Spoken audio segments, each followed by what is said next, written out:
Good day and good afternoon to another video of Jaguar E-type tools.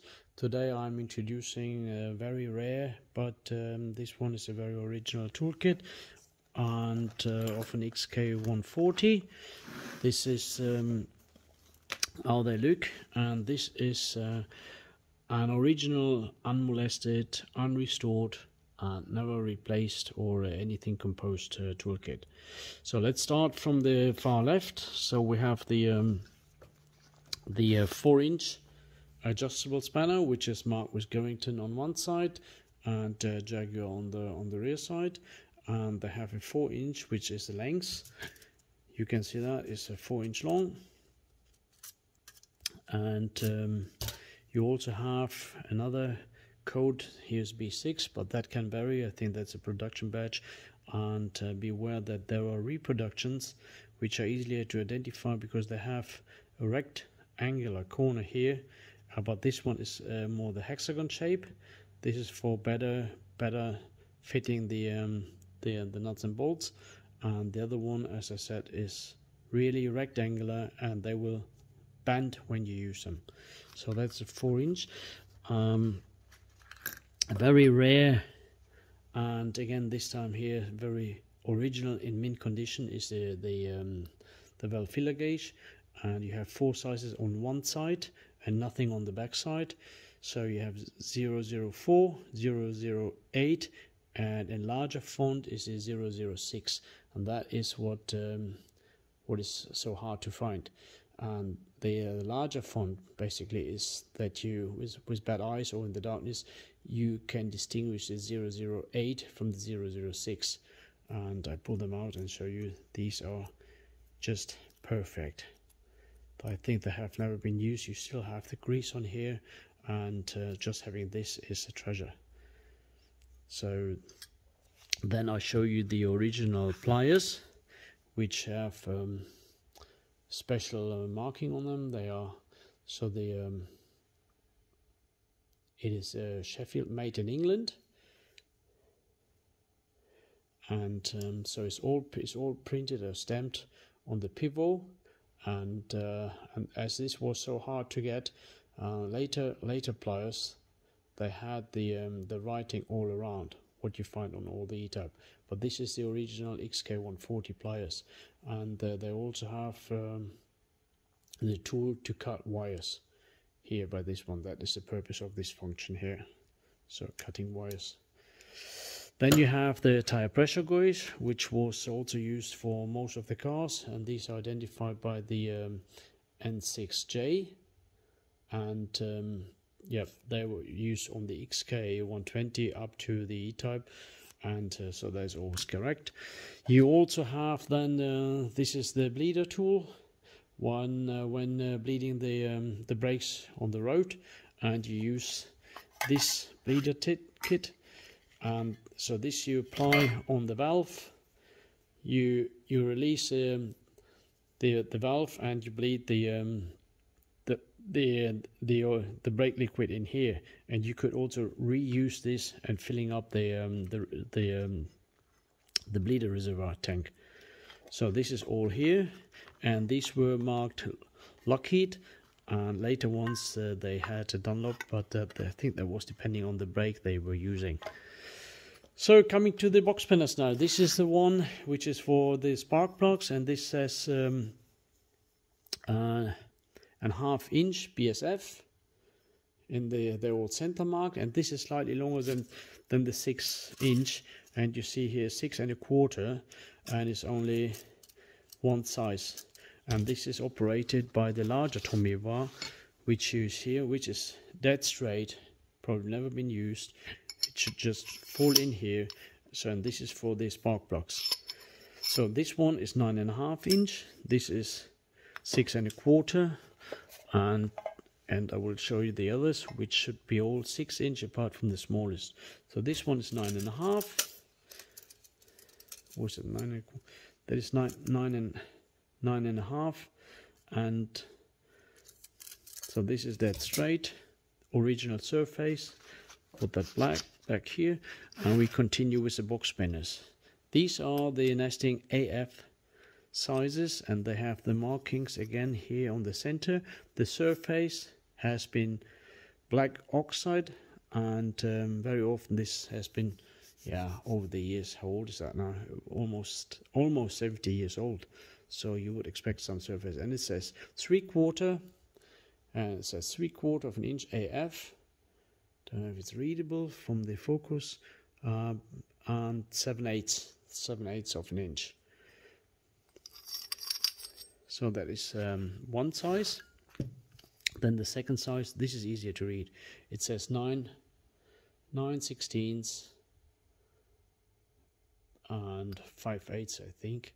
Is that 5/8? Yes. It says 5/8 of an inch AF again.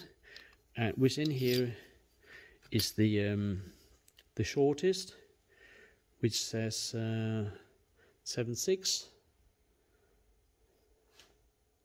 Oh, this is always a bit tricky because 7/6 by a half, it says a half AF. And this one actually is only 5 inch long. As you see here, it's 5 inch, where the others are 6 inch. Also important to see, you have the grinding marks on each hole. That is to take off the traces from grinding the holes. And then we have the second set of nesting box spanners, which are AF marked. This one says 7/16 by a half. I'm losing so much time just trying to get this in focus, but yeah, you need to believe me. This is the original surface. This one says 5/16 by 3/6. I want to show you just how that looks. They're all center marked. Yeah, there should be there here. I don't know why that is always so difficult. Yeah, there. So this is excellent marking still on these. And then this the smallest one. And these are operated by the small Tommy bar, and this is tapered at one end, and I think these are 6 inch long, just right the same length as the box spanners, and you would be surprised, as the pliers. So this is 6 inch long, and the pliers are 6 inch long. So this is all correct. And then we have a set of newly introduced Garrington open-ended spanners or wrenches. These, I think these are never been used. This is the original surface still. So they have Jaguar on one side. They all have Jaguar on one side. The sizes are sharply stamped on each side of the spanners. And the manufacturer of these early ones, they were all Garringtons. And that is how they look. Yeah, you see, this is there's no need to waste time on these. These are just perfectly mint. This is how they are.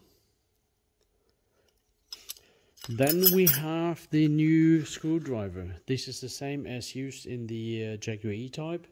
So they have the Jaguar written on the outer circumference, not as a later E-Type on the inner side. This is the same as for the very early E-Types, for the flat floors. And that is what makes them so rare and so special, because they're also used for the E-Type kits. They are fixed, they are not interchangeable. And you might know that in mid-62, the Phillips screws were introduced, and there was a combination screwdriver which was not used on the XK. So you need to have that fixed blade, one thing, screwdriver.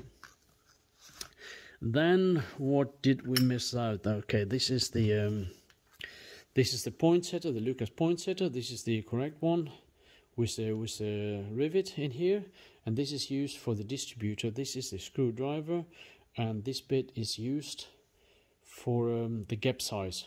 With a small one, that's a feeler gauge actually. You measure the thickness of the contact gap, and then you tighten with the screwdriver here. pretty small tool. And then you have the tire valve removal tool. This is the one for the XK. You had different versions, some were nerded, but this is the correct one with the XK 140. I'll hope to get that a closer look here. So this is the original one, and as you can see, this toolkit contains only original tools. They are left unmolested and is a perfect addition to a perfect XK 140, which has some originality, and you want to add some more importance or something extra to your car if that one is missing. I know the XK 140, there were not that many produced as the E-Type, and these are hard to find, and some of them were used for the flat floors, which might get more money on the sale. But this, I kept this original as a benchmark, and so now I have someone asking for it, and maybe he's buying this kit. But this was, he asked me to give more information about the details. That's what I tried to do. And you also see this is the original toolkit, and over the years you would expect some holes from the box spinners from moving in the car, but this is the original bucket, the original strap, and yeah, you cannot get anything more original than this one. Thank you very much, hope you enjoyed that.